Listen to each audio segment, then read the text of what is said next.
The red ink drowning equity markets has spilled into commodities. Livestock, grain, sugar and cotton prices have all headed south. Now, there are international reasons for this, but Australia's biggest problem is our dollar. We export more than 60% of what we grow on farms. Consequently, the farm sector is suffering badly from the dollar skyrocket. Here's the up and up of the dollar in the past 10 months or so. From around 87 cents last August to just a touch under $1.10 a couple of weeks ago. The Commonwealth Bank's commodities analyst is Luke Matthews. His view is that the weak American dollar is part of the problem, but there are other factors in play. The other factors that are supporting the Aussie dollar relate to our close ties with China, the strength that we have seen in Chinese, global and indeed Australian commodity prices over the past 6 to 12 months are factors that are also supporting the Australian dollar.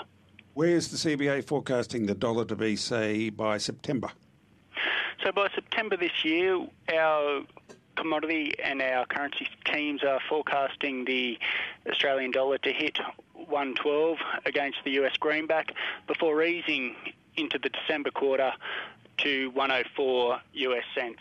The National Farmers Federation says for every 1% rise in our dollar, Australian farmers suffer to the tune of $210 million. To the prices now, and first up, livestock, where cattle prices drifted sharply as numbers went up and quality went down. Worth noting is that slaughter numbers are down, in fact way down on monthly averages, and you can see by those prices that young cattle remain in demand, but export categories are very soft.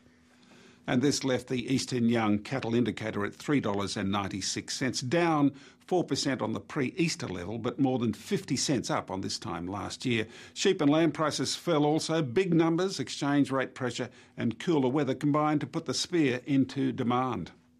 And while these falls are significant, lambs are up 80 cents a kilo on last year and mutton has risen 65 cents in the same period.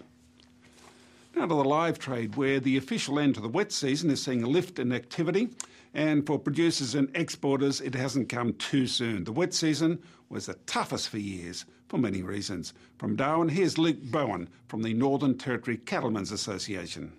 The one issue that we have had in relation to the wet season, and in the top end particularly, is the ability of producers or inability of producers to get their produce to the ship. The road network has been hammered, and it's testament to the lack of investment that has taken place over the last 10 or 15 years that when you get a bit of an unusual year, everything breaks down. Sounds like a local problem. Luke, what about the two big overhanging issues, weights and permits to Indonesia? What's the latest there? The Indonesian government has announced at the end of last year 500,000 head for this current year.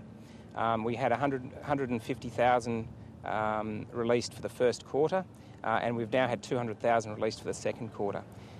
In effect, the numbers that have actually moved have been less than that, so there's going to have to be a bit of catch-up take place.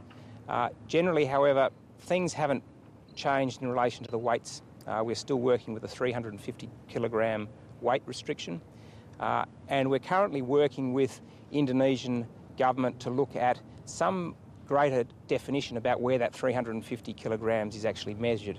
At the moment, it is in Indonesia. And of course, animal welfare remains a major issue, Luke. Some time ago, the industry took the unusual step of commissioning an independent review into animal welfare for the live exports to Indonesia. What's the result of that review? The idea of that was to give us some idea of how we're going, given the sensitivity and the difficulty of working in what is a very complex environment in Indonesia with a very dispersed processing sector and very dispersed consumer base. We commissioned this report in order to give us a state of play, to understand where we're at. Now, the findings of that report came up that generally welfare is good. But the thing that they identified, and it certainly wasn't a first time for us because we've